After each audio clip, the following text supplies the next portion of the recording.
Oh dear, oh dear, oh dear, oh dear. Oh dear, oh dear, oh dear. It's a Monday, so I should have expected this. I should have expected it to be very Monday-like, even though, quite frankly, Mondays tend to, roll off me like water off a duck's back. And which is different than Walter off a duck's back. And if you know Walter personally, you know why it's way more difficult for a duck to get him off their back than water. But hi, everybody. Welcome to Housepark's Megaworldwide. It's going to be a weird one today. I can just feel it. There's a convergence of worlds going on that well, beyond the fact that, yes, the shooting in Louisville, but quite frankly, having grown up in Kentucky, not all that weird. You want to see what the weird is? Let's see what the weird is. You want to see what the weird is? Hold on one second. I forgot to do something.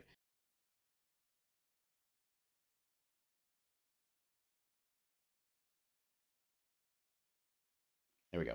Sorry, my side lights. I keep forgetting sometimes. All right. Yeah. It had to happen. It had to happen sooner or later. I mean, it was gonna happen, was it not? Like, it's like, how in the world fix my hair? My hair is fixed. You don't like the one strand down? Look, sorry, trying to be all hip and stuff. Is it right? No. Sorry, I was working in the garage and then I ran in here. I'm in a big hurry. So hi, I mean, just the whole thing. So, full disclosure, in case you didn't know, I knew Marianne back in the day before she wrote her book and got on Oprah's list and all that shit happened. And my friend Dan introduced me to her lectures, and we were driving around in his car one day, and he said, there's a lady who talks a lot like you do, but she gives lectures on a thing called A Course in Miracles. Would you like to go? And I said, sure. And because I hadn't seen him in a long time. And we hung out and did that, and I listened to the tape, and it was great, and I agree. And it, any woman who can say God and fuck in the same sentence and still maintain a certain level of pious positioning, yeah, sure, is okay by me in that regard. So way back in the day, I started going to the lectures that she would have at a bunch of different places. One was this little church in Santa Monica. Then there was Harmony Gold and Wilshire Bell, and like we bopped all over the fucking place. I went to London with her and her daughter Emma, and played hippie dad that whole time. Lots of stories. So I tiptoe around how much tea I should spill when this stuff starts to come up, and I gauge it based on, because here's the thing. On a political level, on a couple of fronts, she wants the same thing I want and you want, and what Biden's working for. The only problem I have is this bullshit, the establishment is against me and the Democratic Party will never allow a blah, blah, blah, blah, blah. James, thank you so much for the super chat. You guys know what I'm talking about? Like this whole, like, they're out to get me bullshit conspiracy theory, when in reality, you just don't chart. You're a fringe candidate. Own the fact that you're a fucking fringe candidate and live there. Don't slam the establishment for not, elbowing you into the, into having a 10% share of the market when you have less than one. That's it. And because the process of doing that, the process of claiming that the establishment is out to get you is why the Tucker Carlsons and the Russell Brands of the world want to interview you, because you will shit on Democrats as a function of your gig while trying to run the whole party, which is just bizarre, right? And since Bernie, who is an independent, ran as a Democrat using the Democratic Party as a super PAC to do all the stuff that an independent couldn't do on their own, and then as soon as he lost, went back to being an independent, didn't stay a Democrat, and then did it again, that has opened the door for the likes of Marianne and Robert F. Kennedy Jr. and all these assholes, and all deference, to assume that they can just kind of, grab a slot, join the Democratic Party temporarily, like it's a fucking buffet lunch that they showed up to late, didn't bring a dish. It's all, BYOD, bring your own dish, and you're just like, I forgot to bring anything, but do you mind? Hob, hob, hob. And then bitch about the meal the whole time you're there, and then leave without tipping or helping, clean up, nothing, and then shitting on it nonstop for being a crap buffet that other people threw that you ate off of, and then after years of shitting on it for the last one, showing up at the next one and going, I don't get a fucking plate? Where's my plate? Like, that's the problem I have. And, beyond that, the artificial, the mythology that they build, candidates like Marianne and to some degree, to a lesser extent like Bernie, but certainly like Robert F. Kennedy Jr. is doing, where, I would be doing much better if not for those nasty Dems shutting me down. And instead of personal responsibility for your own fucking campaign, period, end of story. Now, she is on a fucking blitz. She was on Tucker. She's on Russell. Like, she's going, the next stop, Ben Shapiro. Like, she is, I guess, the pathway that her campaign sees is shame the Democrats into paying attention to you because you're going on all these, all this fucking fringe, shitting on them, and they'll go, people are gonna get mad, and we're gonna get, right-wing trolls are gonna be, crawling up our ass. So I got news for you. They're gonna do that anyways, so it ain't gonna work. So here she is. And I don't know if this just says, here's my conversation with Marianne Williamson, a spiritual leader and presidential candidate for Democrats 2024. For Democrats 2024. Well, for the Democratic nomination 2024, I think is what she's trying. We spoke about how the Democrats failed to address the potency of Trump because they're tied to the same corporate interest that, yeah, exactly. The only reason you're getting on is because you will pretend to be a Dem and shit on them while you're there. And you want all the benefits of that party. You want the function of it. You want to ride it like it's honest to God, it's ticks complaining about the dog's blood. Like, what the fuck is this? Right? So we'll see. But we're going to see them both probably faux-aggressive flex a bunch. And then we'll see where he takes it. But most of this, the reason he's having her on, whether that's her intention or not, is to shit on Democrats. And this is why Trump won't help you, Marianne Williamson, on Trump. So just be clear, this is not Russell speaking. Look at the title of this. This is also very telling. Look at how the title is written. Why Trump won't help you, Marianne Williamson, on Trump. So the idea is that Russell didn't say that. She said that. And you want to get mad? You want that anger fix from one of my videos? Watch this. Watch her piss you off. And then there's a weird picture of Trump laughing in the middle, like he's laughing at her or both of them, or mainly her, I think. Or the idea that he won't help them is that probably. So here we go. Fucking hell. Stay free. See it first on Rumble. Last time round, I think And last, I guess, is it, I guess, clips on YouTube? you were particularly effective was recognizing that the Democrats were not addressing the kind of psychic charge and potency of Donald Trump because the psychic charge and potency of Donald Trump. Okay, for the record, when Trump won the first time, he lost the popular vote by 3 million fucking votes. And just R to D, people who vote Republican, Democrat, as an unknown entity, he was going to get the Republican nomination because he punched his way to the top and they liked him and blah, blah, blah. But it wasn't like he was this barn burner where he brought in, oh my God, the people he brought in. It was lower turnout than in 2020. He ended up with, losing by 3. He ended up losing by 8+ in the last one. So the idea that there's some fucking magic, as opposed to he just puts his thumb on this one fucking gripe and grinds the shit out of it and scares the hell out of Democrats are going to let the Mexicans in here, which is standard Republican fare. Like that's not a new message. None of it is. The only new part of Trump's message in 2016, really, genuinely new from a Republican candidate, was we have stupid people running the government and I know all the smart people on Wall Street. So from a businessman perspective, I can make trade deals and all this shit, and they don't know how to do it. And I'll bring in the badasses. I know all the smart people. I can get them on the phone and go, hey, what's the fucking deal with Sino-Russian currency exchange rates, right? That's the idea. None of it was true. All of it was fucking garbage. He hired Wilbur Ross. He hired fucking Rex Tillerson. He didn't know the fucking anybody. Hashtag the best people didn't work out. He hates everyone he hired. So it was a myth. It was this idea. He ran on what he's always run on, which is the myth of the businessman. We need somebody who knows business in there. And there were a bunch of Republicans who jumped on it last time.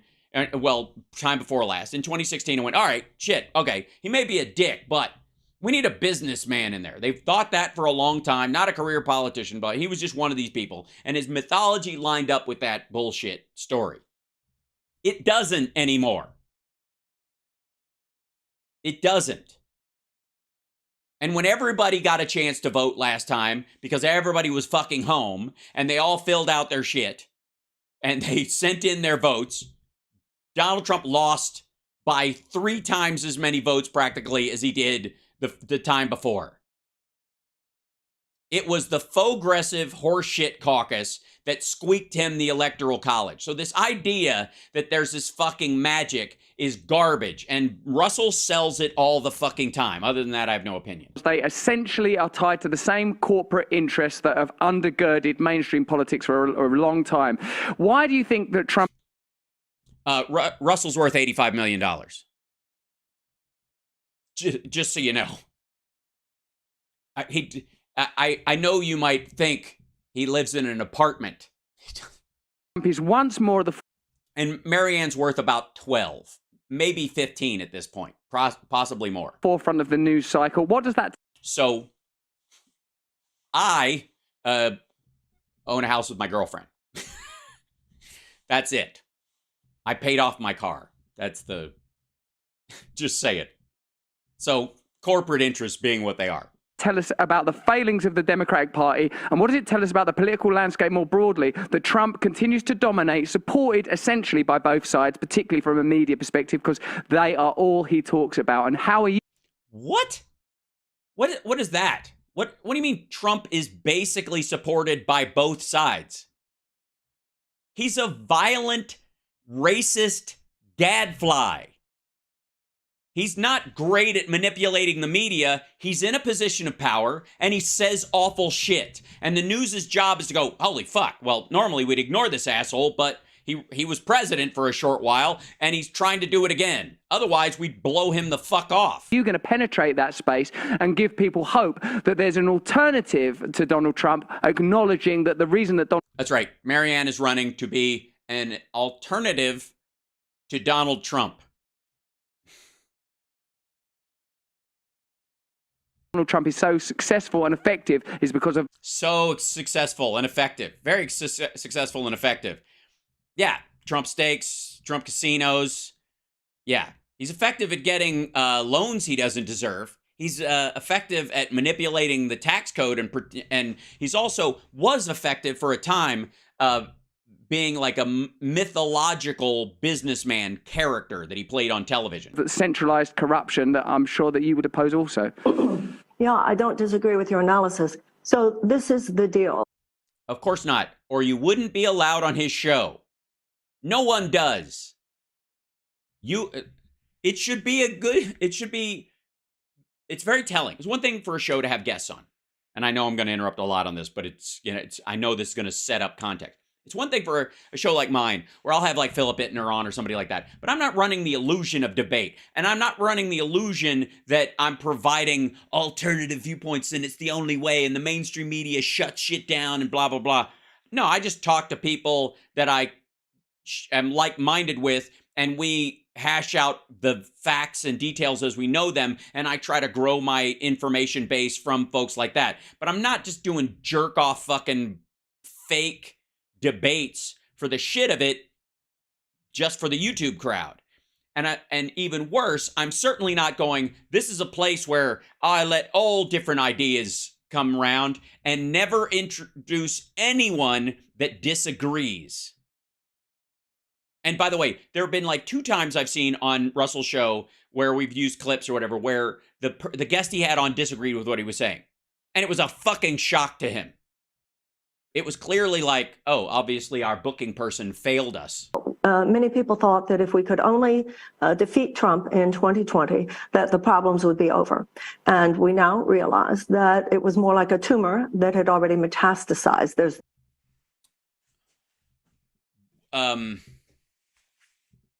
what? Hold on one second. I don't know why is this. Why is there this? My shadow. There's a line right down the middle of her face. I'm trying to eliminate it because I don't think it's helpful. Now I go to this. 1 second. Oh, it's I see. Hold on, unlock this guy. I'm gonna fix this real quick. It'll affect my ability to quit it. Yeah. There you go. It'll affect my ability to point, but there won't be a line in the middle of her face. Okay, fixed it. Back to what we were talking about. So, American politics are a cancer that apparently we thought would be cured by the election of Joe Biden, but it wasn't because no one thinks like that. This plague of hatred. So many of the darkest aspects of American consciousness that were harnessed by him for political purposes had already metastasized, and they have not gone away. By the way, no one expects them to, quote unquote, go away. But we have to go back to what made this country so vulnerable to him to begin with. And yes, it's Obama's fault. It must be the whole black president thing. We shouldn't have tried that. The country wasn't ready for it. And then we tried a chick. What were we thinking? that has to do with the fact that, as Franklin Roosevelt said, we don't have to worry. Franklin Roosevelt, for those of you that don't know, was a character on Sanford and Son, I think. About a fascist takeover as long as democracy delivers on its blessings. This country should never have been so vulnerable to a man like Donald Trump. We were so vulnerable in large part because democracy had not. If democracy was delivering on its blessings, then the average American would have the same things that the average European and every other advanced European nation has. No, they wouldn't.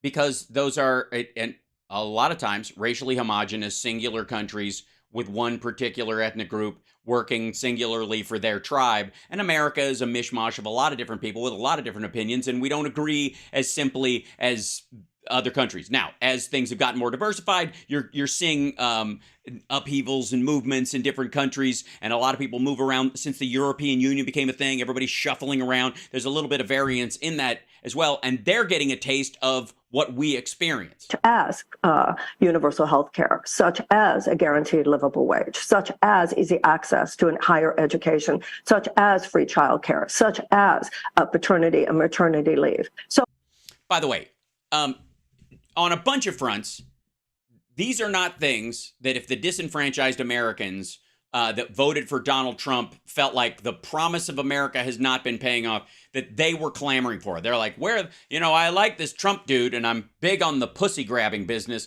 but where's my universal health care? They don't. As a matter of fact, they fight vehemently against the idea. They're panicked by the notion. And then when she's talking about universal health care, she means a version of Medicare for all. And these folks will never side with that because they think it's something other than what it is. So, sensible human beings go, well, we certainly don't want everyone dying, do we? So how about a public option, for example, or something?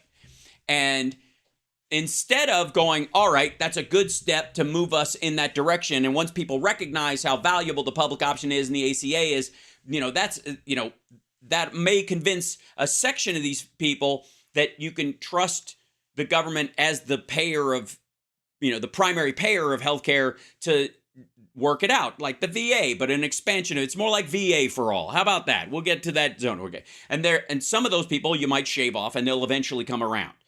The problem was the attack on the ACA didn't necessarily come from the right. They just hated it. But besides the lawsuits that they filed, the rest of the rank and file signed up for it. again, I've told you the stories about Kentucky Connect, where my mom, because she's a retired nurse and worked for the health department at one point, went to state fairs and got people to sign up for Kentucky Connect, which is the exchange set up under the ACA. And people were walking up to the table and going, I'm glad Kentucky's got this Kentucky Connect thing, man, because I'm not going to do that Obamacare shit. And her friend who was with her at the table went, well, it is based on Obamacare. And then they would walk away. My mom eventually just said, don't tell them. If they want to be stupid, that's fine. But they shouldn't die or go broke because they're stupid right now. They might eventually realize it, but then they'll be healthier. It's okay. First, do no harm, right? And the main attack, though, came from the far left, came from the outside. We should have had Medicare for all, so fuck it. Burn the whole thing down. Which, if you have anyone in your life who is currently going through any medical difficulties, and I think probably everyone in the audience, you'd be hard-pressed to find a single person that doesn't at least tangentially know someone who's dealing with some sort of health issue, that cratering the entire system because fuck it, and letting that be a lesson to the right as a way of getting universal health care, and it may result in the death of 1.5 million people, but fuck them, we got to make this change, is insanity. I think you're aware that is crazy talk. The other thing is that even if you tear it down, one, what exactly does the system you're looking like to replace it with offer, and how does it operate, and what does it cost, obviously, but mainly how does it work, and will it solve the problem for real? Not hope so, will so, think so, but will it? And secondly, what's the time frame? Well, there's 3 points. Secondly, what's the time frame from this thing crashing to this thing being built? Do you just flip? You think it's going to flip on like a switch? It ain't. There's going to be some transition. How long is that, and how many people die in the process? And then the third one, I would argue, is how do I best phrase this? What happens if it doesn't work? Because it's not an experiment. It's not going in stages. It's absolutism. What happens if it gets set up, takes you 1.5 years to set it up, 6 months later, a bunch of right-wingers are mad and a bunch of independents don't like that it isn't quite up and running yet or whatever, so you lose the House and the Senate. And then they, because of the fear-mongering that they do and blah, blah, blah, they get the presidency, and then the whole thing cadavers. And in the process, they get rid of Social Security and Medicare and Medicaid and like everything. What happens then? Because it's a real possibility. Because the problem, the biggest concern I have with quote-unquote universal health care in the United States being a federal program as opposed to a series of state programs that everybody can reach into, like I said, buy into Massachusetts, buy into Washington State, buy into California. If you don't like how they're running it or who their governor is or what the shit they're doing, you could just move to another one. But if it's a federal system, it's a one-stop shop. The Republicans, the way they talk about Social Security and Medicare and Medicaid, you bet your ass they will be trying to diminish its efficacy every fucking day they're there, and then shut it down ultimately because people are like, this doesn't even work. Never mind the fact that they've been knifing the fucking tires the whole time. Our immune system was so weakened because of this corruption, neoliberalism, trickle-down economics, whatever you want to call it. Well, these are different things for different areas. You should pick a name and stick to it. When you have 80% of people in a country who are living, 60% living paycheck to paycheck, 80% of Americans living with chronic economic struggle, then that forms a kind of petri dish out of which all manner of personal and societal dysfunction is inevitable, whether it's... Okay. This country has real issues of both inequality, and financial stability for people. However, hold on. Let's see if I can do this. Of Americans. Whoops.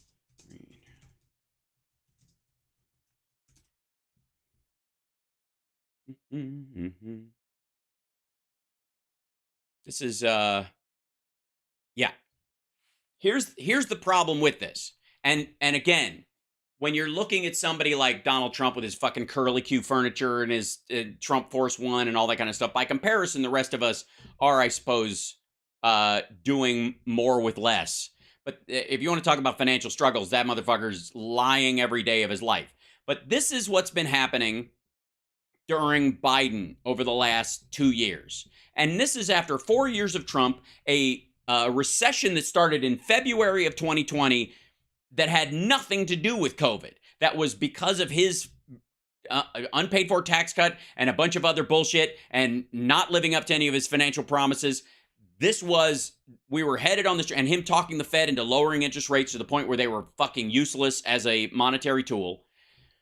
And then Biden comes in, and the bottom 50% of Americans are building wealth even as inflation bites. The lower half of the U.S. households have continued to fare better than the middle class in 2022 in terms of wealth growth. In an 8-minute speech last week that sent stock markets tumbling, Jerome Powell echoed what he'd said before about the importance of containing surging consumer prices. The burdens of high inflation fall heaviest on those who are least able to bear them. Yet, data filtered through the real-time inequality tracker provided a nuanced picture of how the bottom 50% of U.S. households are faring in today's economy. The group, generally those with a net worth of $166,000 or less before the pandemic, are in the strongest relative financial position in a generation. The group's collective inflation-adjusted wealth grew by 2.8% through the first 6 months of the year, according to the tracker developed by 3 economists at the University of California, Berkeley, which, by the way, is not exactly like the fucking PragerU crowd. By contrast, those in the middle, 40%, were down 4.9%, while the top 1%, more heavily exposed to the bear market stocks, lost more than 10%. Now, 10% of that kind of money, fuck, lose that run for the bus. It's not the point. The Biden administration has focused on growing the bottom up and the middle out. And that's what's happening. And it takes time. The problem is everybody starts tapping their foot about a year and fucking half into this shit. And then they're like, fuck it. You know what? Wreck it. I don't care. I don't like these people. And never mind the fact that the people who are negatively impacted the most are the people with the least amount of money. Donald Trump or anyone else. Now, since this last election, and I'm very glad that he was defeated in 2020, but we have not provided the massive infusion of economic hope and opportunity to the American people that will guarantee that we will not be vulnerable to him in 2024. And that's why an agenda that does not just present an alleviation of economic stress, but which actually... Which is what the Biden administration is focusing on primarily right now. Because that's all you can afford to do. And again, money printer go burr crowd are flipping out at what she's saying because they're like, oh, we did $6 trillion. We need another $6 trillion. Ultimately, once we pay down what we spent on Afghanistan and we don't do that shit again, we can build on top of what the American Rescue Plan, the Inflation Reduction Act, and the infrastructure bill that Biden put forward. You can build another part on top of that is an added, say, $6 trillion 20-year plan to facilitate the expansion of housing supply, education, and healthcare initiatives. Period. But the idea that somehow that the Biden administration, they should have just rushed it, and that it would have magically, you could have gotten Medicare for all at any point is ridiculous. And if you want to trigger that whole idea that this is going to bring it back, this will trigger those same people in 2024. You know what's triggering them? Diversity, equity, and inclusion, and the idea of communism, Marxism, which is any form of universal healthcare. Those people are always going to hate that. They're always going to fight against it. And the only way you're going to get even close to that system in our system is incrementally. And crying out or decrying incrementalism and saying it's because they don't fucking care is not only a lie, it's counterproductive. Proposes an economic U-turn in this country, actually proposes fundamental economic reform, is not only the way to beat him in 24, but it's also the way to repair this country. Okay, by the way, those words she just spoke mean nothing until you tell me what that system looks like. Russell Brand does the same shit all the time. We got to tear down these systems. We got to rebuild our systems because it's the systems of the systems. If you're not going to suggest a replacement and you clearly don't know what the fuck you're talking about in people's day-to-day lives because you're worth $85 million and live in a mansion outside of London, then either give away half of your income to an NGO that works on a system, a monetary system or a supply system for the bottom 20% to guarantee them UBI or some function from that.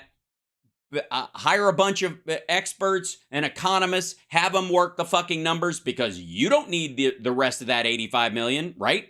You need half of it. You're still good. He's making Alex Jones money right now on Rumble. None of that money is going, as insofar as you or I know, towards actually creating a system of replacement. As a matter of fact, it's the opposite. It's taking what few systems there are there that we are, patching like a fucking cruise ship, to keep it seaworthy because we're in the middle of the goddamn ocean all the time and reality is a thing.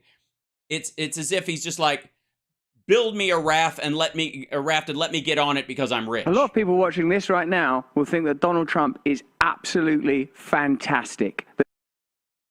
Yes, that's his audience. They think Donald Trump is absolutely fantastic. What? That Donald Trump is the solution. Yeah, okay. There's a difference between thinking he's fantastic and the solution, right? You might hate guns, but think in a certain circumstance they might be the solution if you're really up against the wall, right? Or a pit bull or some shit like that, right? In a zombie movie, locking yourself in the cellar might sound like a solution. It's not fantastic, though. Donald Trump wants to drain the swamp. Yeah, he just didn't have a chance to in the 4 fucking years he was there, and he happened to bring in people who worked at Goldman Sachs or who got the Medal of, friendliness, freedom nonsense from Russia in the oil and gas industry. Trump speaks for them. You know that Donald Trump's success was significantly built on blue-collar votes, that he experienced great success in poor communities. And by the way, he's mad at her right now. Look at him. He's mad at her for, I guess, well, his audience will be mad at her, so he's got to do it on his behalf, but for shitting on Trump. A lot of people watching this right now, I know, will not want to hear Donald Trump attacked. Yes, that's exactly. That's the Russell Brand show. That's not what the show is for, ever. What I try to offer here is the opportunity to address the conditions that are not being addressed by either side. Right, including Trump, but he speaks to something that the poor people need or whatever, and he really does speak to these working class people, and he's really magic at it or whatever, but he's not really addressing their problems, but he is the solution, and he is fantastic. But tell me more about how the Dems suck. You want to be one, and you want to run the whole country as a Democrat, and what does that mean, and how much do you suck too? But Biden promised to rein in Big Pharma, then offered a mealy-mouthed, compromised bill that will... Look at him. What the fuck is he looking at? Is Don Jr. standing nearby with a bunch of Post-its? Mealy mouth? Not meaningfully impact the pharmaceutical industry at all. No, definitely not. No one is talking about a peace. Yeah, he's only doing what he can do with executive orders because the Republicans run interference on this shit. It's funny. It's interesting. Peace deal between Ukraine and Russia, and in fact, it's apparent that that process was possibly interrupted. No, it wasn't. What I feel like, even and as a person that lives in Europe, Do you? No, you don't. You don't live in Europe, fucko. You live in England. Where were you? Brexit happened. You're not part of Europe anymore. Things ain't so great here either. We similarly toil under centralized government that appear to operate on... You're in a fucking monarchy. ...behalf of corporate interests rather than the people that put them into power. Sure, we might have some comparative compromises and some little pieces of welfare here or there that you might think were a reflection of a more... Yeah. I don't know if Marianne is realizing this or if she's just zoned out. but he's talking about the NHS. Yeah, sure, we got the NHS, but it's really just the same bullshit. And if America had the NHS, it would still be in the great evil. Or enlightened governmental perspective, but it's the same deal basically. Corporate interests set the deal. We basically think politicians are corrupt. They got Basically, that's what we think. second jobs, they own shares in this or that, they're connected to hedge funds. And Marianne, what I think is required is a kind of radicalism in the political conversation, a kind of boldness of vision. Yeah, and what would that vision entail besides daily shitting on the system that you suckle on like a fucking leech? Honestly, he's not in the... This dude did not pack his shit and go live in an unincorporated island off of the fucking Philippines with a Starlink hookup and just is there like, I don't know what these nations are doing. I'm just trying to be a nice guy. He didn't move. He's just like Jimmy Dore. Shit on this system. It's the worst fucking system in the whole fucking world. And anything even coming, if you even say a nice thing about it, you're obviously a shill part of the violent extremism that keeps it propped up and blah, blah, blah, blah. You're going to move? Absolutely not. That now we have seen that, we can certainly assess what Trump did in office and the failings and where he plainly administered on behalf of economic elites. But we have to accept that since then, Biden said to his donors, as you are obviously aware, you got nothing to worry about with me in office. You know that he's funded by big tech, Wall Street, big pharma, or at least the Democrat Party largely are. So yeah. Wall Street, big, and obviously they're funding the Marxist rebellion that is happening under the Democrats.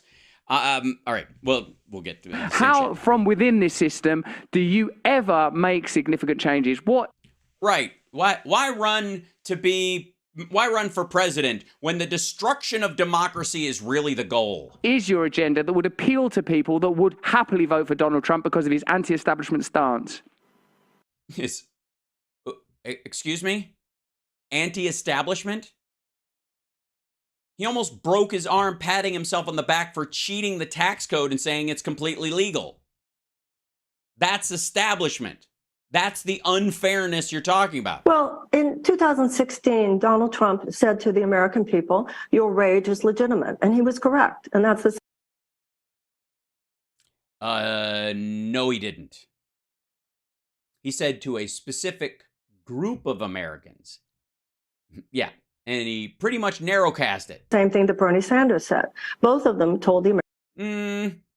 All right.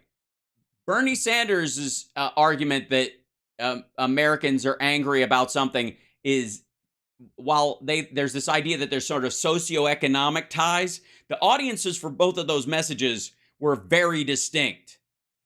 American people, your pain is valid. Your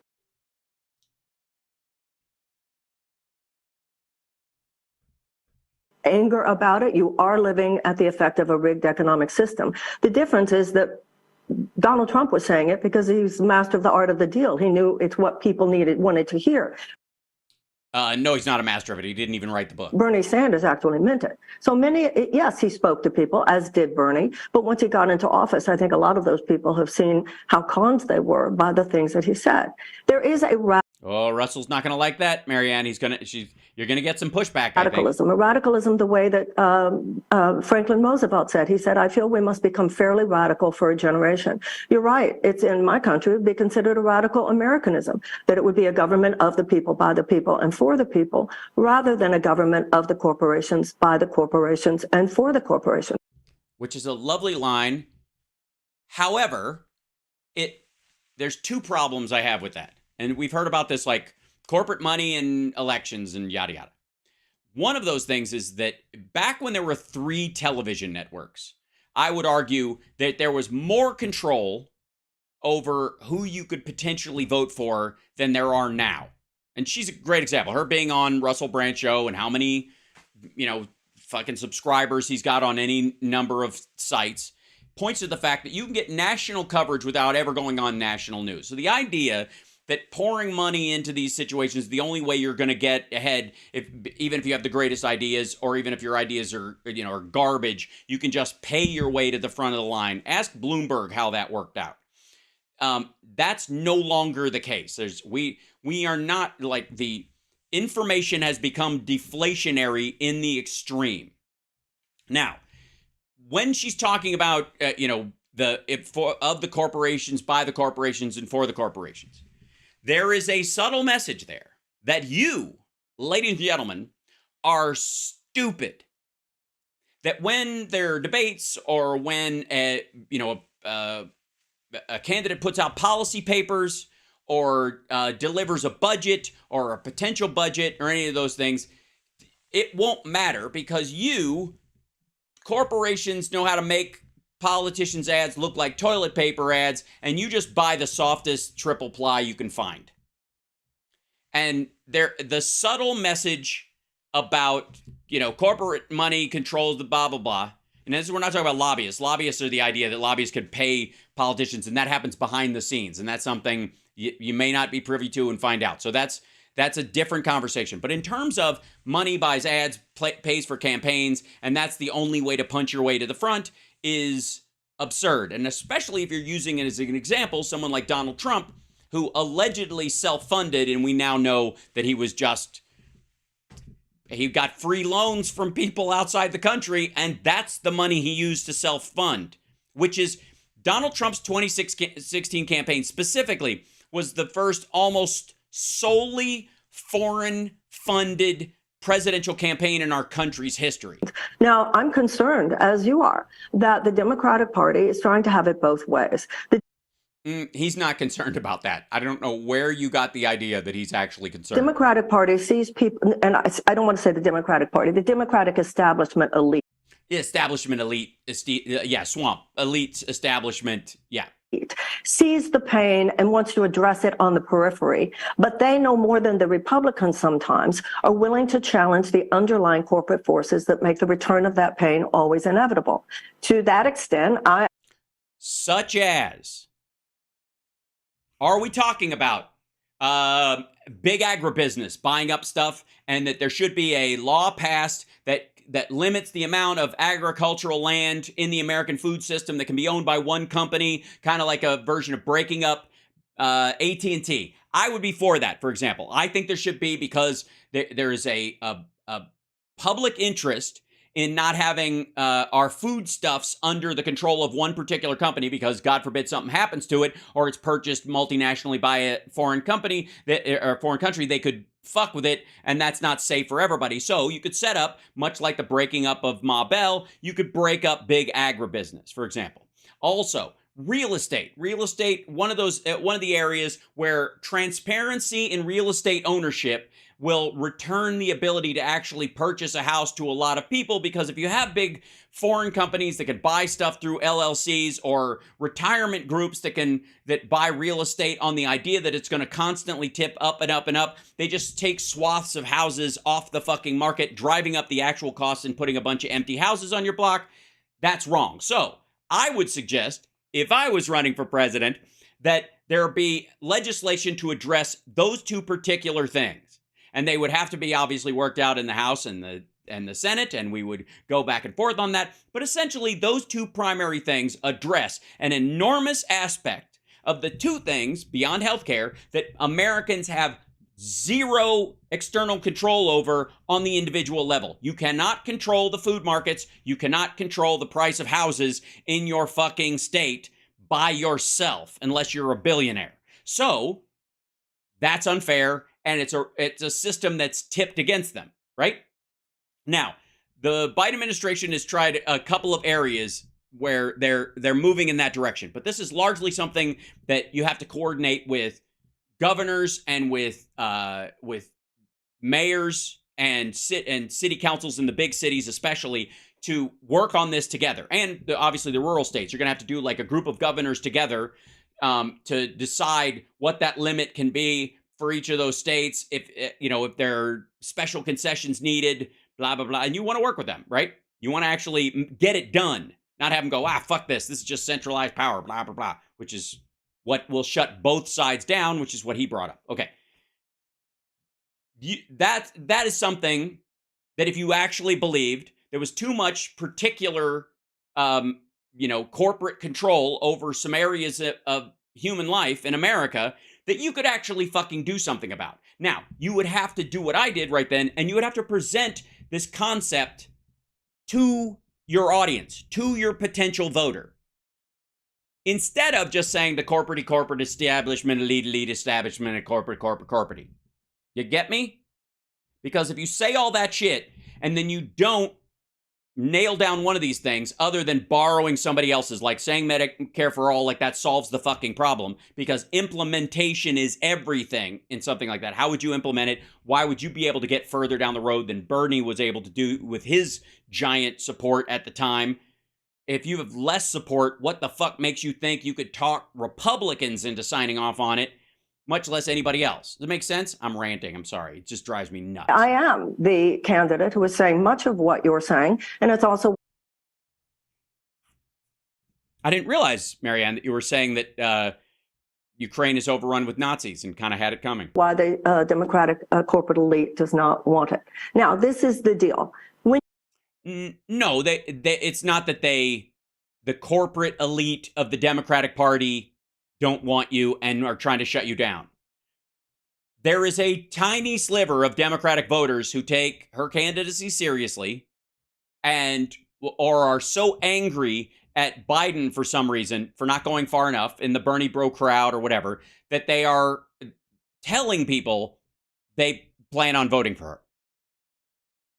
It's really small, but it's bigger than the book audience right now, and this is cheaper than a book tour. When you ask Rick Santorum.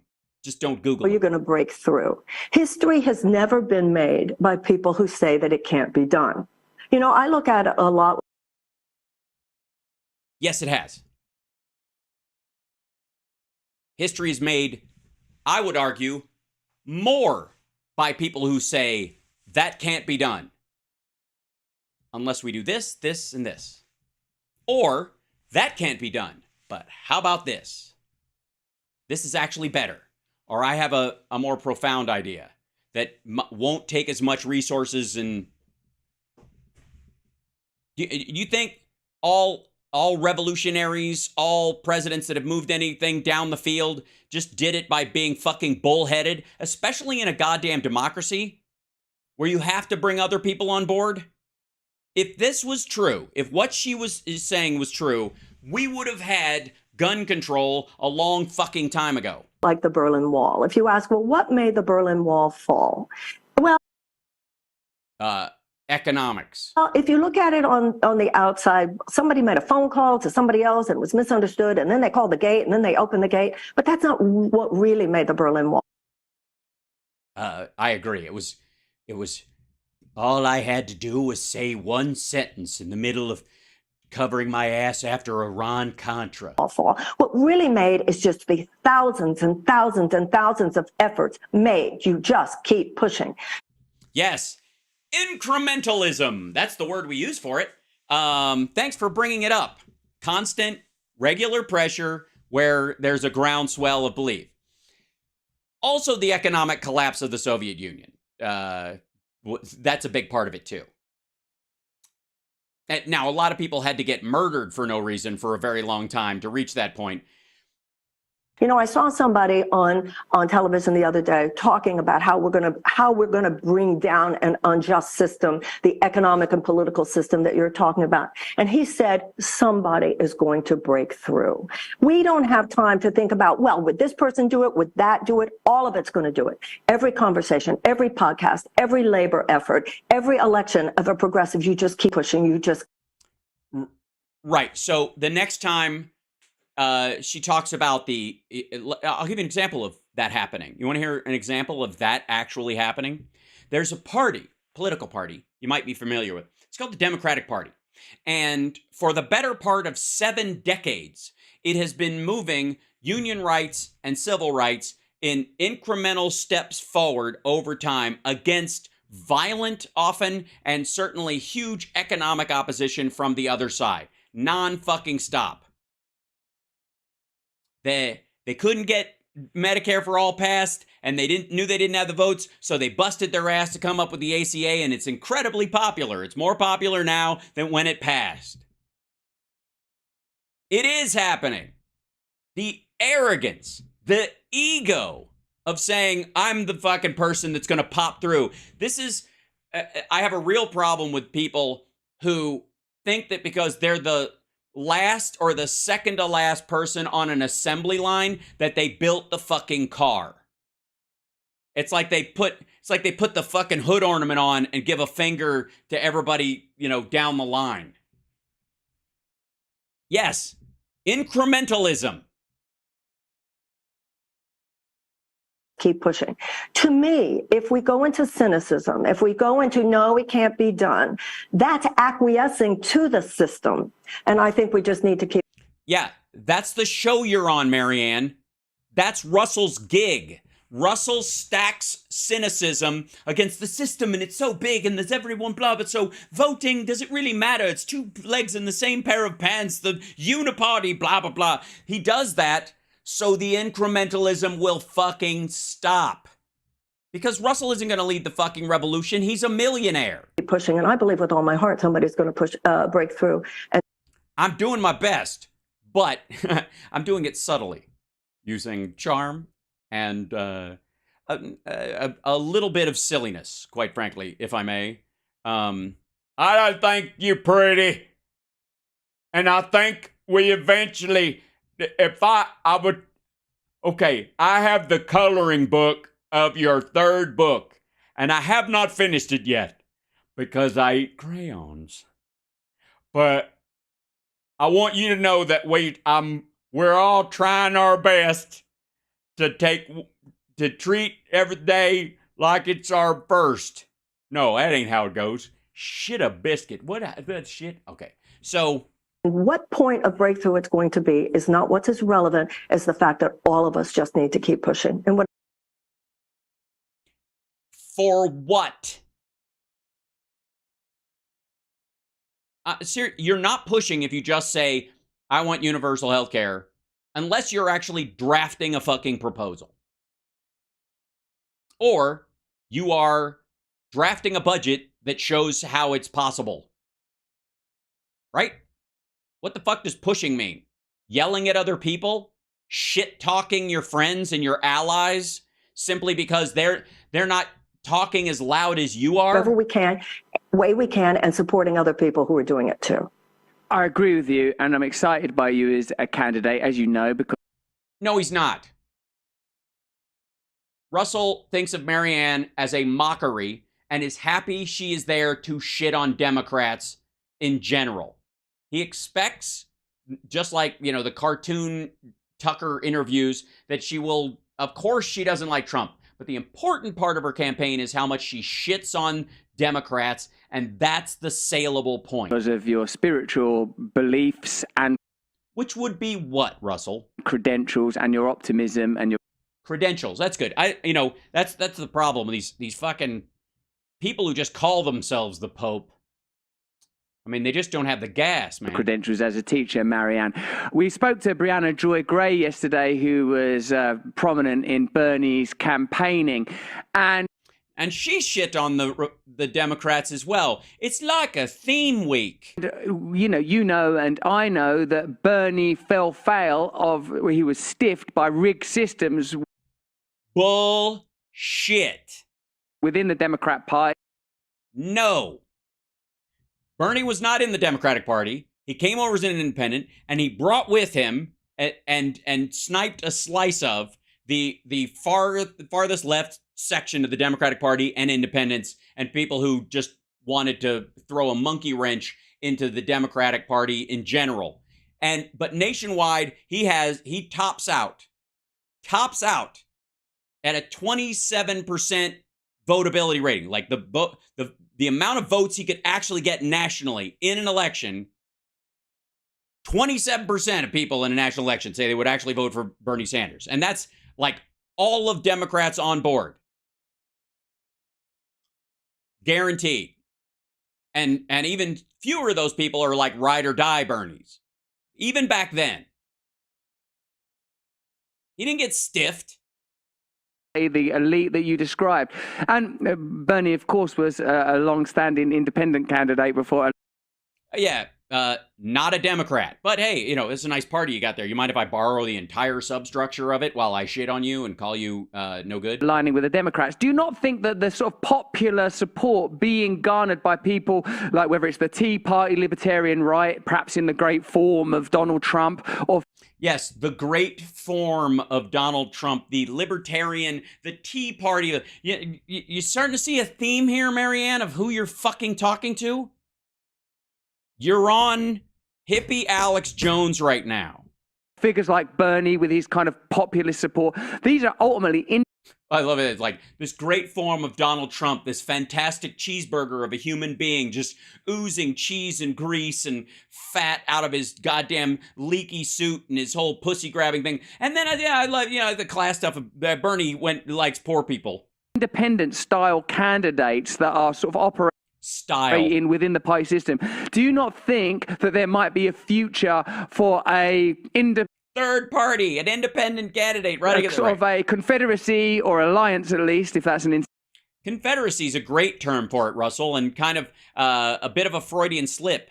You fuck. Incendiary word of independent candidates challenging systemic corruption that can incorporate both the traditional values typically enshrined by the Republican right, like you mean women staying home and no gays, Christianity only, that stuff. And the progressive values, should we call them, that are seen within the social justice movement. Which would be what? Women not having to stay home and gay people being able to be who they are? Yes, these two ginormous differential fucking goalposts will just... This is it. They'll just fucking... Because I feel like, I am optimistic, but I feel that new alliances, tolerance, open-heartedness are going to... All right, and again... When he says this stuff, it's gibberish. Have to be embraced if we are going to confront this. He's just saying this to make her nod. He doesn't believe this for a fucking second. He sells it. He didn't believe it. Sort of entrenchant, systemic corporate interests that seem very difficult to shift or alter, no matter who is in office. Well, I think that what you're describing is possible, but it hasn't happened yet. Really? I mean, I haven't watched the news today, but you sure the religious right and the Pride March crowd haven't figured out a way to work it out? I'm shocked. So at this moment, we have to go with... Is this not a Gish Gallop? Yeah, Pagan Buddha, technically what Russell just said is a bit of a Gish Gallop. I mean, both of them are kind of in this Gish trot with each other right now. But the problem is he's not technically in a debate. This is a leading interview. With what is, and every person has to go with where they feel they can help the breakthrough happen in the circumstances that now exist. Right. Welcome to Hal Sparks Megaworldwide, where I'm trying to help with the breakthrough to make everything happen with the establishment, make through everything as it breaks through the thing as it currently exists. I'm kind of enjoying that these two folks are accidentally touting the value of incrementalism and democracy, while at the same time taking turns shitting on it. It's very strange. I think you're right. Thanks, Marianne. What about in the world of mental health? Big Pharma requires that 40 million Americans stay on antidepressants. 4 in 10 lobbying dollars go to healthcare. Whoa, whoa, whoa, whoa, whoa, whoa, whoa. Run that shit by me again. Big Pharma requires what? Requires that 40 million Americans breakthrough happen in the circumstances that now exist. I think you're right. Thanks, Marianne. What about in the world of mental health? Big Pharma requires that 40 million Americans stay on antidepressants. 4 in 10 lobbying dollars go to healthcare. All right. First of all, the fuck does that sentence mean? Requires? Okay. Big Pharma. This is we've talked about this illusion before, just like big tech and whatever. Facebook, like Twitter, just cut off access to Substack because the notes feature is too much like Twitter, and Elon Musk doesn't want it eating some of his audience, so he fucking cut it off. Substack and Facebook and Twitter and Instagram and Snapchat and TikTok arguably, are part of what they would call big tech. And they are constantly trying to find ways to kill each other. So is, quote unquote, big pharma. The minute you, as a pharmaceutical company, come up with a drug where we can keep these people dependent on our drug forever, another pharmaceutical company will go, we have some chronic pills that we would like to sell, and we came up with a cure for that thing that they're making you take pills forever for. And if you trust us because we cured you, you might take some of the other stuff. We'll become a bigger name than them. So there's a market reason why that old system of keeping you sick and on the pill forever is ceasing to work. It hasn't really worked in about 12 years. That's been the issue. That's why they're all focusing on vaccines and the like, because there will always be another version of the disease. So they don't have to manufacture that requirement or whatever the fuck. But the idea that the way he phrased that is just fucking gross. Food interests, and it seems that there's some corollary between. Yeah, corollary. Corollary? Yeah, so big food, big pharma, because people use drugs from multiple different pharmaceutical companies to treat their depression. But let's just forget that those are competing companies, some of them not even in the fucking United States, like AstraZeneca or some of the European companies that sell these kind of things. But they, just call them big pharma, because if you're taking a pill from one, they share it like a giant communist organization. In those two things, how can you disrupt a system with so much financial investment in it and with so much systemic support? I don't know, millionaire. You tell me. Like, every backer in fucking Rumble is a millionaire. Just throwing money at this fucking thing. And not because they built it. They just bought the system. This isn't Google or YouTube where somebody built it up and then they kind of worked out the system and designed the algorithm over time. They bought it in one lump package. Well, it shouldn't be a fringe or radical thing to point out that Americans appear to be over-medicated.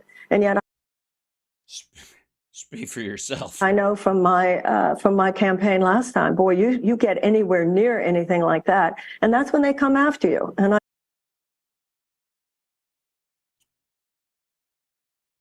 yeah, if you just, like, big pharma will just slaughter you if you go, I think we need less medication. No, that's not what they came after. She pulled the, like, patchouli version of maybe ivermectin deserves a shot. That's why. I know they came after me last time. They've already come after me this time. What we have is a matrix. For being anti-vax. A corporate matrix. That's why it's often called a corporatocracy. Basically, it's a reversion to. Also, by the way, what exactly, if pharmaceuticals are not going to be a part of your universal healthcare system, precisely what do people get from this system? I guess can we address that for 1 second? I find that fucking fascinating. So she's talking about that we need a universal, healthcare system that's paid for by the state and it's corporate, paid for by taxes, whatever. Who decides what qualifies as a functioning drug? And at what point does, like, Queen Marianne or King Trump, when they're in there, go, I think people don't need antidepressants. I think they just need some tough love and some fucking broccoli. And we're not going to give you any of these drugs anymore. We're not paying for them as the state. If you want to pay for them out of pocket, go find them. And the price of those kind of drugs will fucking skyrocket while they're telling you, like, have you tried asparagus? To an aristocratic system. It's in an aristocratic system. There's a lot of phrases being thrown around in this conversation with zero meaning. Aristocratic system.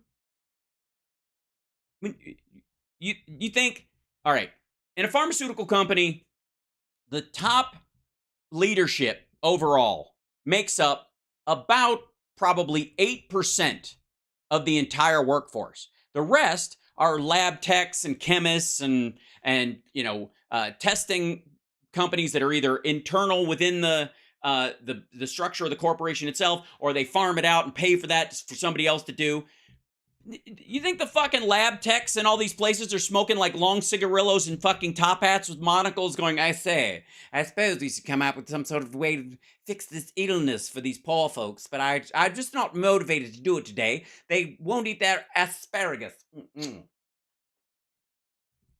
How do they think shit works?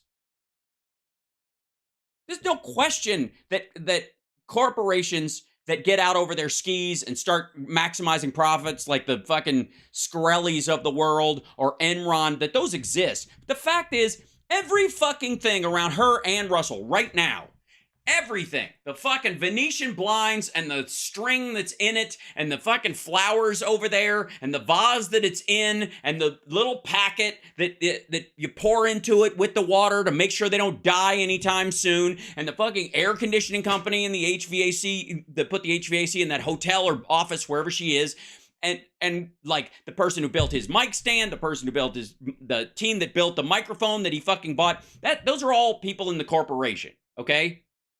So this idea that even the majority of the corporations you interact with are these fucking, like, bloated, dirty, rotten, filthy, stinking, rich, Warrant the Band cover album, cover art people, where they're, most of the time is an absurdity.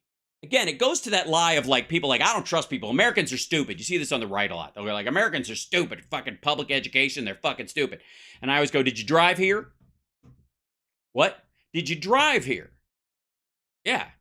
So you drove down a road going 40, 50 miles an hour at certain points with nothing between you and oncoming traffic but a double yellow line, and these stupid fucking people that you think are just dumb all managed to stay on that side of the line. Why do you think they didn't cross over and smash into you if they're all that fucking stupid? And why do you think that they don't think the same thing about you? You trust people all day, every day. And if you talk in these big, grandiose fucking terms, you're never going to actually solve for the real problem that's in front of you. You're just going to talk about these giant Illuminati bullshit concepts. Aristocratic society. For fuck's sake. This is America. We're a democracy. You're talking to a dude on this show who's in a monarchy still. They're about to have a fucking coronation. Insurance companies, pharmaceutical companies, big food, big agriculture. Big, yes. Are there competing interests in big food, big agriculture, which I don't know what the difference is, but whatever. Processing versus the people who grow it? I don't know. Big pharma, big tech, all this big everything. You do realize that those phrases are the same as the right wing saying communism everywhere. They're all communists. They're all getting together. It's all communism. It's all these companies like basically creating nation states amongst themselves, pretending to fight so that they come after us. It's the same people who are like, big tech colludes to make us all stupid, instead of just providing a service that in some cases makes us stupid because we are bad consumers and it's a new technology and they're chasing a fucking wheel that's rolling downhill, and so are we. Big chemical companies, gun manufacturers. Big chemical companies. Yeah, the little chemical companies, they're fine. Little benzene. Big oil and defense contractors. By the way, these are all industries. And they're worldwide. Which ones? Because you're not going to get rid of their existence.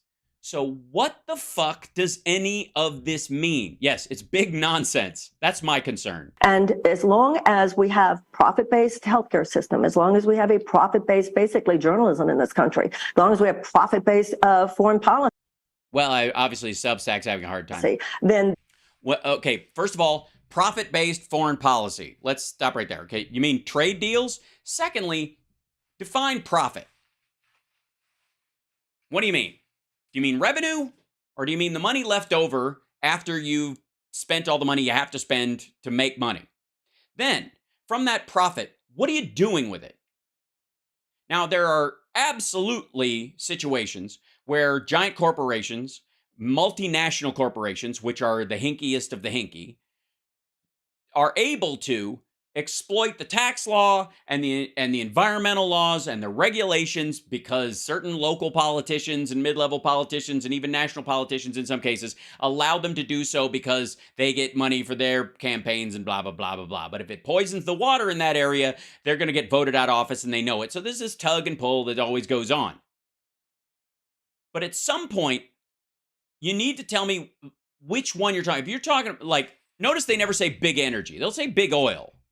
But they won't say big energy because somehow the corporations that make solar panels, for example, or wind turbines are singularly innocent somehow because they're renewables. Never mind the fact that they are the biggest ones are financed largely by petroleum companies that are trying to diversify because they know the end is coming on their industry and they're trying to get in on the ground floor of the next one, and the U.S. government, which is subsidizing parts of it. Which, from a big oil standpoint, is politicians, placating their voters to get taxpayer dollars to throw at projects in their area. And you've got Marjorie Taylor Greene has one of the biggest battery factories in the country in her fucking district while she's shitting all over the Green New Deal.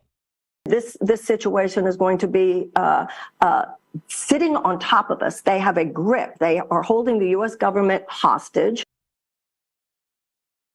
No, they aren't. You know what's holding the government hostage right now? Because I've said many times, in the Democratic Party, you can have an entire conversation from legit liberal to legit conservative. People who genuinely believe what they believe and are like, okay, I think this would be better as a plan, and you could work it out, and you could back and forth with each other. The Republicans have just gone off a fucking deep end. But this idea that we have a uniparty and the Democrats and Republicans are two legs in the same pair of pants, that's what has the government stymied. What it has it taken hostage. What's taken hostage is people who tout the value of incrementalism while decrying it as a label. And our government, therefore, is more of a system of legalized bribery. But you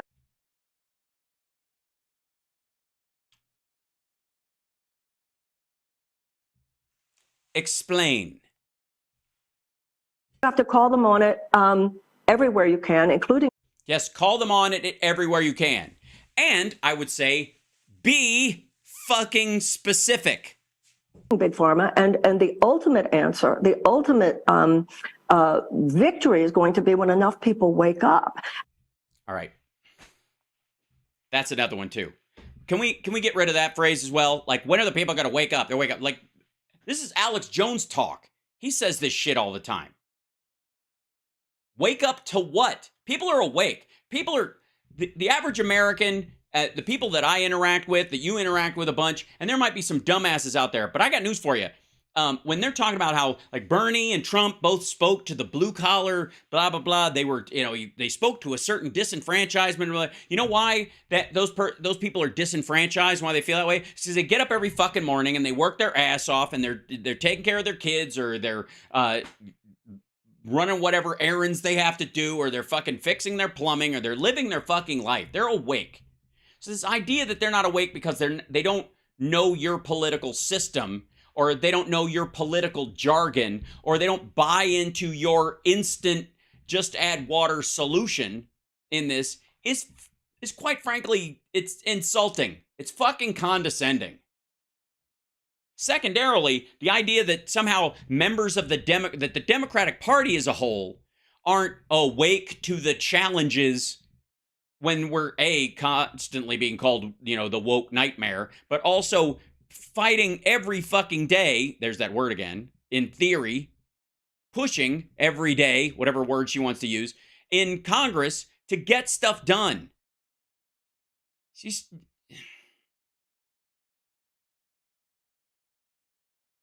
is just like, it's petty bullshit, and it is so egomaniacal. And realize how systemically disinformed we are. Yeah, that's the problem, America. You're systemically disinformed. That's another word for dumb. That's a phrase for stupid. You're systemically misinformed. because you seem to think there is an incremental solution over time to solving a bunch of these problems, and that the prioritization of certain things, might not line up with your needs directly, but you understand that's how a democracy works. Because you think that, you are systemically misinformed.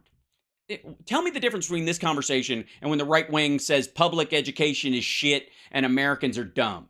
It's the same fucking garbage. It's just a different goddamn hat. Are mentally trained to... Fuck you.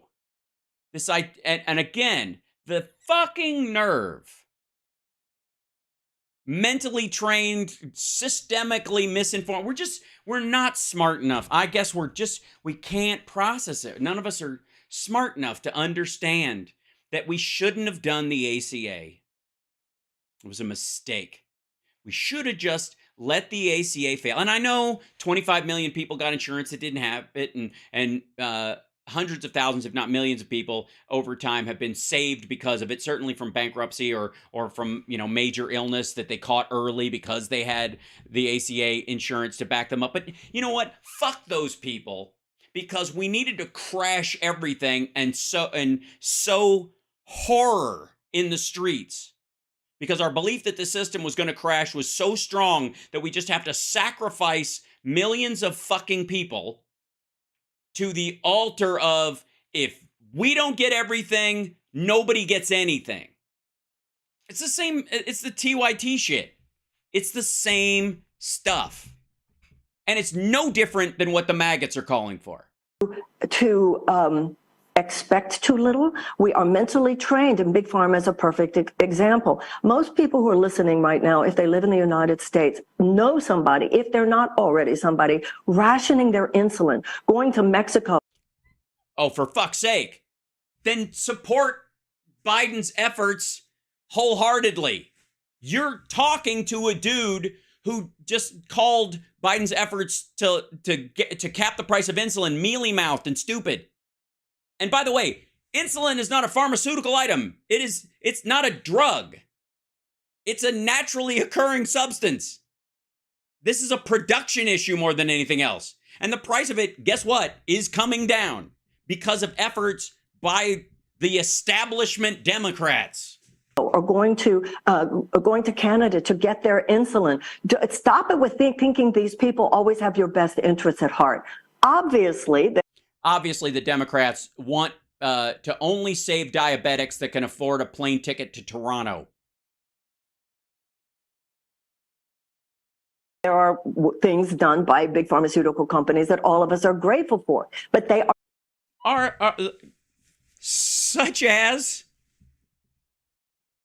Do you want a list? Are you on any pharmaceuticals that we as your voters might want to know about? Are predatory in too many cases, creating profit centers as we know they did with the opioid crisis. Okay, the Sacklers are a singularly evil group of people, and what they were engaged in is a prime fucking example of direct action by a group of evil motherfuckers working for an evil company, Purdue Pharmaceuticals, specifically to guarantee an artificial profit share in an area. Like, they wanted to move into an area, broom everybody else out by throwing free pills everywhere, over shipping them, paying certain doctors to overprescribe, and then just selling it under the table elsewhere. The Purdue Pharmaceutical Group and Sackler are fucking evil.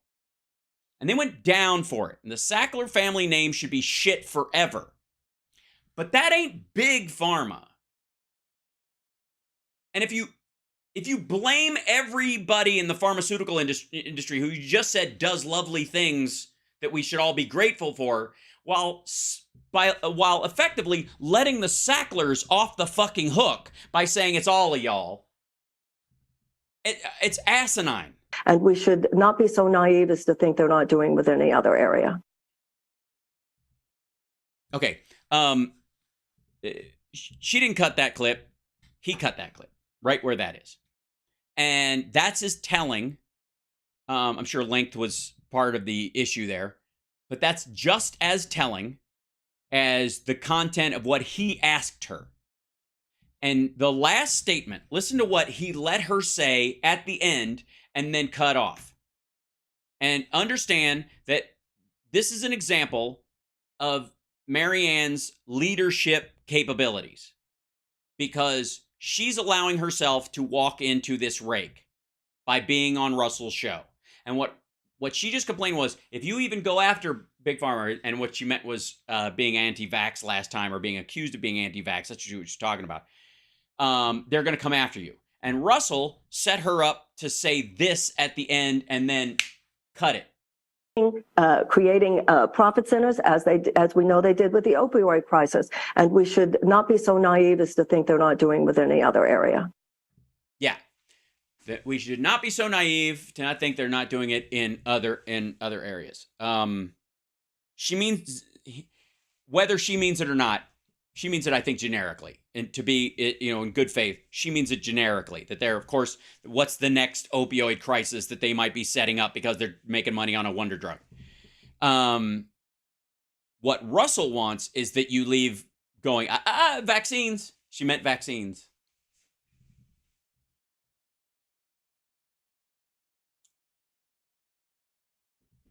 And if you don't know that dude is going to do that thing to you, and you're not prepped for it, how the fuck are you going to deal with world leaders? We already had a outside the beltway dum-dum who was easily had their ego fucking stroked by anybody who even pretended to like what they were saying and wasn't dubious at all about these motherfuckers. We don't need another one. Other than that, I have no opinion. You're watching House Sparks Mega Worldwide. That was a lengthy. That's our first time with Marianne joining us in that, which is fascinating. And obviously, I have a lot of thoughts about her work and what she's done over the years. And there's parts of this where I appreciate certainly Project Angel Food. Worthwhile endeavor all by itself. AIDS Project Los Angeles. Marianne was pivotal to that. And as far as I'm concerned, that has cleared her karmic slate for the rest of her existence. That said, it doesn't make it smart to vote for her.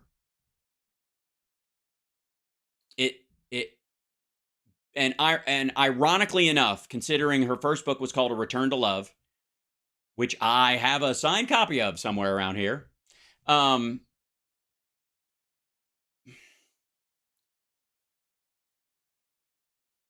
ironically, a lot of the people who are going to, that she is courting to vote for her, will be doing it out of hate. As an act of hate towards another candidate. It's a big portion of it. It's a shame. And you could tell by her, and by the way, it's not a foregone conclusion on the point of the voter. That doesn't mean that everybody who would vote for somebody who talks about we need a love-centered version of government or whatever I'm not talking about them. I'm talking about the ones who actually come to pull the lever or support her candidacy. Those folks are doing it with a fuck you in mind. Even if they're like, we need a fucking love-centered campaign. Fuck you. Like, that's it's antithetical to the messaging overall. And it, quite frankly, makes the whole thing a farce. So, and again, I know Marianne personally. We haven't sat down for a meal together in quite some time. So last time was pre-COVID. And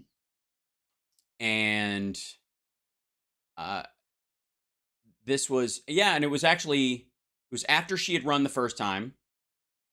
I met her. At one point, I went to one of her things and said we should catch up for coffee or something like that. And we actually met up at this like place in Beverly Hills, like it's South Beverly Hills, though, Beverlyville, not in the fancy part, but more isolated, I think. So maybe that was why.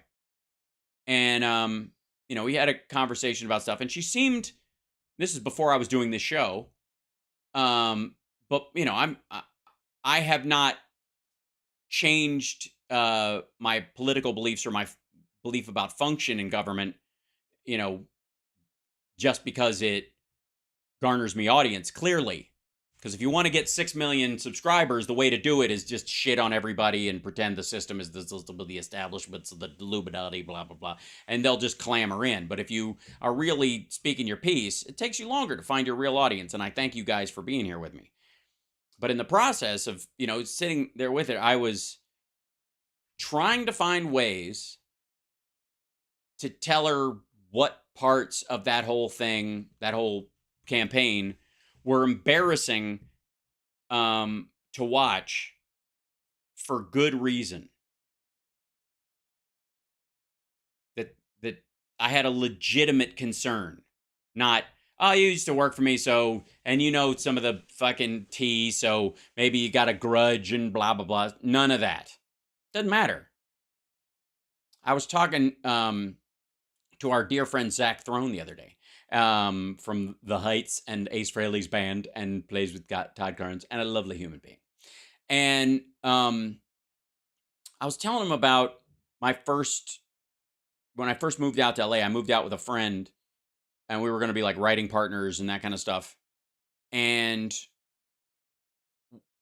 I got Chopper Chicks in Zombie Town like almost immediately when I was doing my game show during my school year. And then when we moved out there, like a few months later, I got cast in this movie, and it was low budget, but it was my first movie. It was a big deal, right? And it was money. I was actually, it was a paycheck. It wasn't much, but it was for real.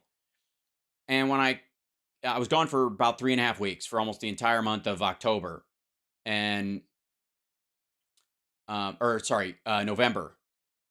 And when I came back, my friend had already gone home for the holidays he was going to spend the whole month back with his family. And I found out that he had not paid any of the bills while he was there. We were supposed to split it.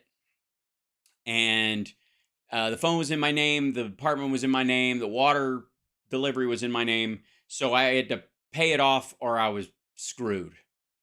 And my entire paycheck from that movie paid that off. And I was broke. And then he never came back after Christmas. He stayed home and just never returned. And again, I was in a situation where I had, we got in a rented apartment, even though it was in my name. The idea was we would be splitting rent. So I didn't have a roommate taking up that part of the rent. I ended up like couch surfing at my agent's for about a month.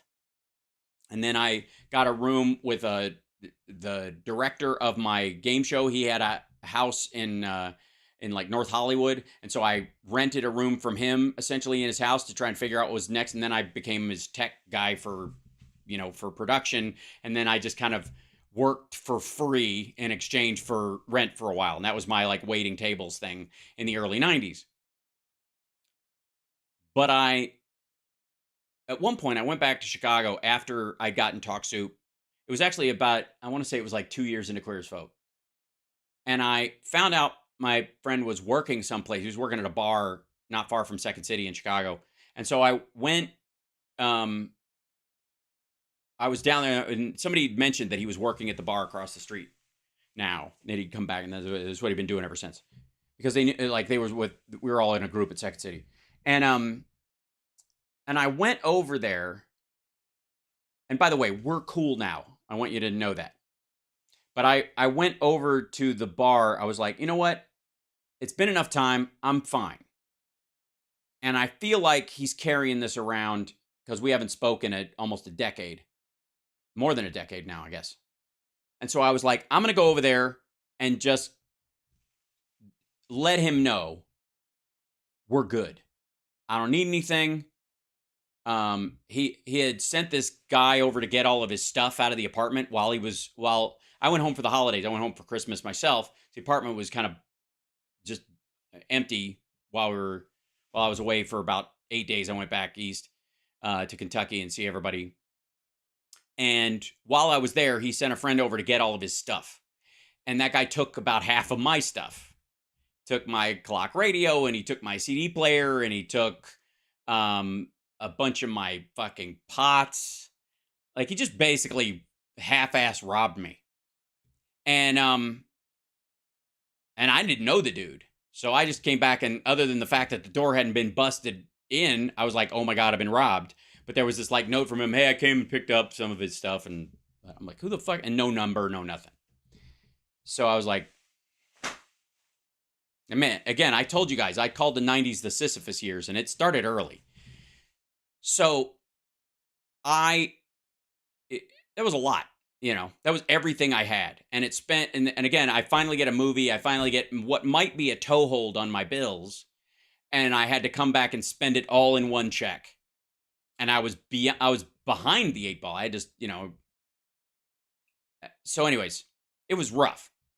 So when I finally came back, I was like, you know what? I'd understand if he felt like I'm going to punch him out if I see him or some shit.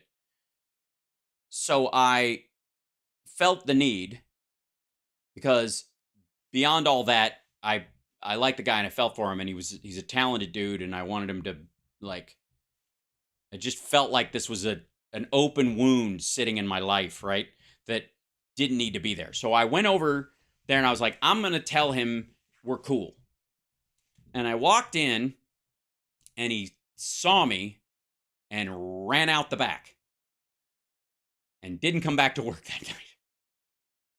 And I went up to I think it was the manager or somebody, like this girl who was there. And I was like, I asked for him, and she's like, yeah, he just ran off. I don't know if he had an emergency or something. Maybe he'll be back, whatever. She didn't know. And I was like, do you mind if I leave him a note? And she said, fine. So, no, you don't know him. And so I took one of the napkins, and I got a pen from her, and I wrote down a note, and I said, hey man, it's been a long time, and I just want you to know we're good. I don't need anything from you. I hope, you're doing all right. Be well. And that was it. Just kind of closure, right? And I folded the note up, and I was like, yeah, just give it to him next time I see him. And it was about 5 years until I heard that, I think he had gotten the note in that regard. And so I have to say, even though it wasn't my debt, it was my burden, if that makes any sense. That I was party to this awful, and one of us had to cut it loose. One of us had to cut bait to make it okay again for both of us. And I just decided at a certain point I had enough of, any kind of baggage that I didn't own or deserve. And I was like, we're good. We're going to be all right. So it's okay. And if and he's married, has a child now, that kind of stuff. And I would hate for him to have some sort of like this dragging gut thing every time my stupid face comes on the internet, for his kid to have to go through that. Does that make sense? And so I don't, as best I can, I do not bear grudges. Don't. It's just not natural to me. If I don't solve it in the acute circumstance that I'm in, it's gone. Because it's no longer about the other person. It goes to that sort of monk story that I've told a couple of times, which is the two monks come to the riverbank, and there's a woman trying to cross, and one of the monks like picks her up on his back, and they both walk across the water, and she gets off and walks away, and the other one's just like, they walk few miles, and the other one's like twitching. And he's like, "What's wrong with you?" He goes, "What's wrong with me? How could you do that?" They took a vow of celibacy, and you're not even supposed to touch a woman. And he's like, "How could you do that? She's carry her on your back with her legs wrapped around you and her breast pressed against your back and her hair draping over your shoulder and her perfume in your fucking ear. And how can you do that?" And he goes, "You tell me. I dropped her off at the riverbank. You've been carrying her for the last 5 miles." And that's how I view a lot of these things. I can be guarded, and I'm not going to re-trust someone just because I can forget. I can never forget, but I can forgive very easily. Because ultimately, I don't forgive a fuck. I'm not going to enter into a space again that's unhealthy or toxic or dangerous again, so I can forgive somebody because I know it's never going to come up. I'm not going to walk into that rake again. And part of my, that lesson that was built on like having that moment with him and moving on from it was built partly on going to Marianne's lectures and listening to her speak. But it was also built partly on listening to her speak and hearing the principles that she was talking about spiritually, philosophically, intellectually, that I valued and found worth in. And then seeing kind of the behavior behind the scenes that seemed to be in contrast with those teachings. And in some cases, some people may decry that circumstance and go, "It's a shame, never meet your heroes," or whatever, because you have this great lesson, this great advice, this great possibility, and then it's wrecked by this. And I would say, no, it is codified by that. There is no circumstance where both of those things, A, can be bifurcated because they are inexorably linked. And there's not a situation where if I'd have just had the kind of airy-fairy, hippie language lesson of this without some meat on the bone in experience to try it out on, and especially in this case, in a very acute way, I would not have been able to, kick the tires on this philosophy and see what parts of it work and what parts of it are wanting. And I always found it very interesting that in the teachings of A Course in Miracles and in a lot of modern spiritual systems, there's a lot of talk about the ego. And they borrow these words from fucking Freud, but the ego itself, instead of being like what we think of ego in the narcissistic kind of sense, but we sort of think about it, in spiritual, in the patchouli set, they talk about the ego like it's the devil. It's just another word for Satan. And I find that to be a cheat. If you're talking about a system, especially in A Course in Miracles, where there are only two ways of handling something, love and fear. It's one or the other. If you're in fear, if you're afraid, you can't be loving. And if you're in a loving space, you have nothing to fear. That's the essential issue in A Course in Miracles. And the ego is always trying to drag you to fear, like the Darth Vader to the dark side. And that it's a very ham-handed analogy, but it's that's the way they talk about it. And to me, it never rang true because of the earthbound attachment aspect of the ego that they attribute. That you are a spiritual being, you are not this flesh suit, you are not of this earth, you are a spiritual being. And that's the important thing. And your ethereal self is always calling to you, whatever, but the ego is trying to drag you down and make you feel you're just a meat suit. And I would hear that, and I would hear the conversation about this, like, oh, I don't want to operate in an ego space, and ego. And I would go, to me, that sounds more like being grounded. And you can be grounded in a teenage sense, and that sucks.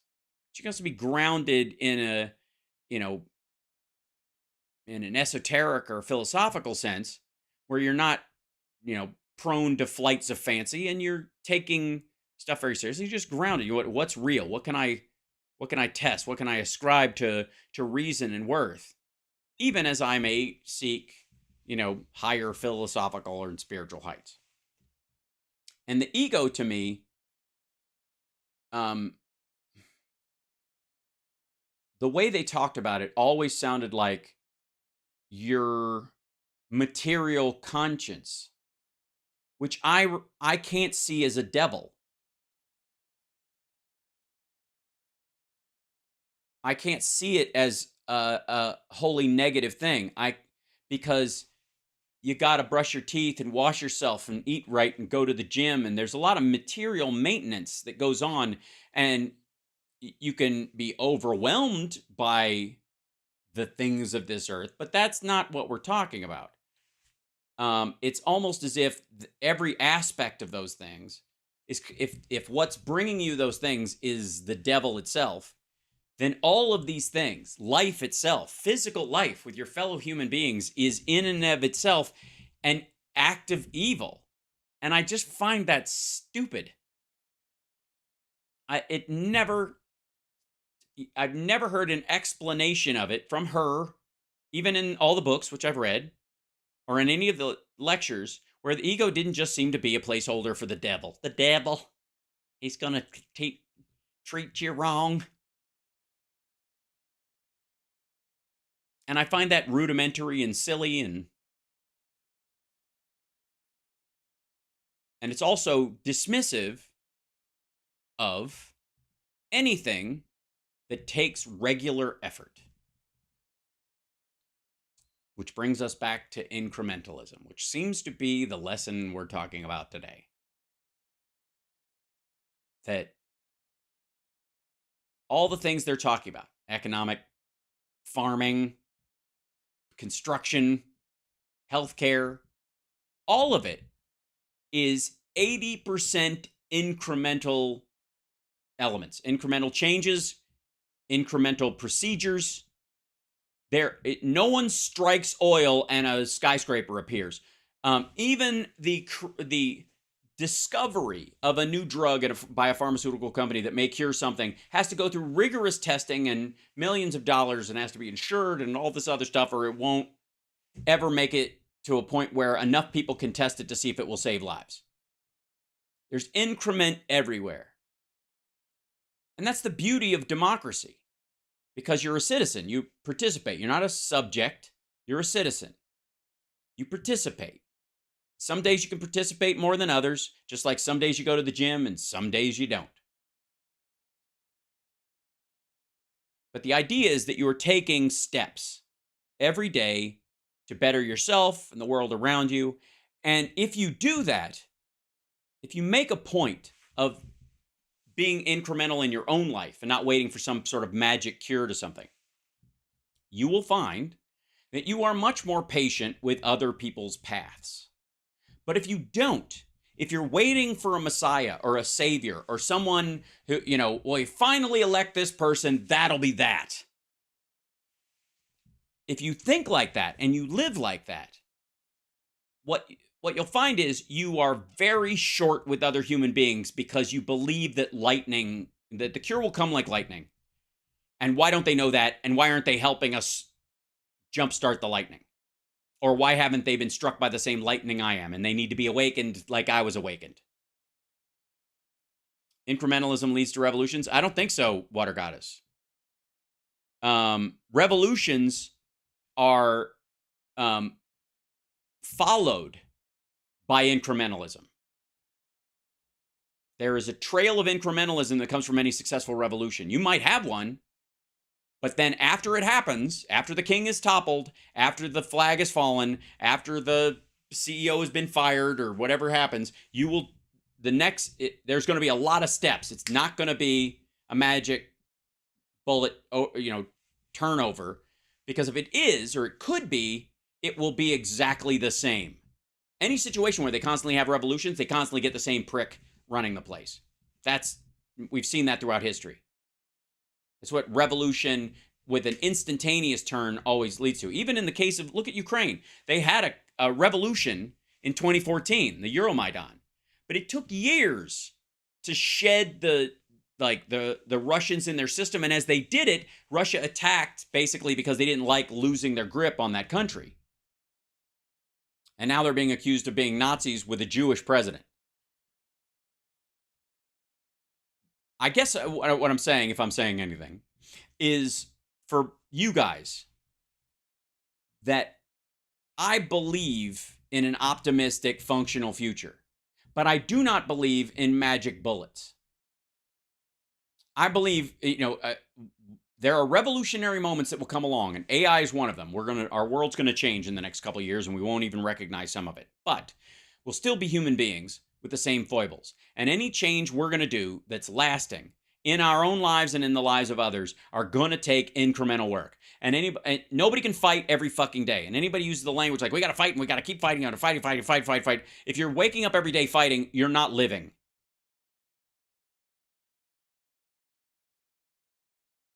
And anybody who's telling you that join me and we will fight every day, till when? Till some imaginary line that they will decide when you've crossed it? The fuck out of here.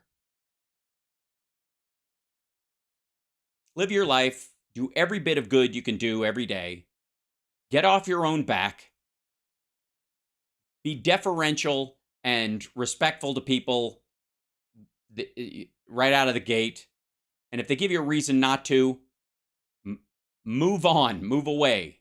Don't carry any of that around. Don't let them hand you a fucking emotional hand grenade that you now have to carry around like it's a fucking pet forever. There are too many good people in the world. There's 8 billion people, and the vast majority of people are getting up every fucking day trying to make this world a better place. Every one of them. And we focus on the awful and we focus on the negative in dealing with problems, because that's how you eliminate an emerging issue. But it ain't all of your life. And that's why we keep a sense of humor around here. That's why we recognize that it ain't going to be the end of the world. In the last, and I'll let you guys go because I got to get on the road. I'm driving to LA tonight. I've got the jam tomorrow night. In the last 10 months, by my count, there have been at least 5 world-ending news stories. The disaster of disasters. It's over. We're fucked. There's no going back. We're doomed. Get in your bunker and stuff your head up your ass. It's the end times. 5 of those fucking things in the last 10 months. And the earth, that motherfucker just keeps on spinning. And Russell and Marianne are a bit aggravated about that. They get a bit irritated. Not me. You know why? Because I like you guys. And I'm lucky when I get to see you. I know it. I want you to know I know it.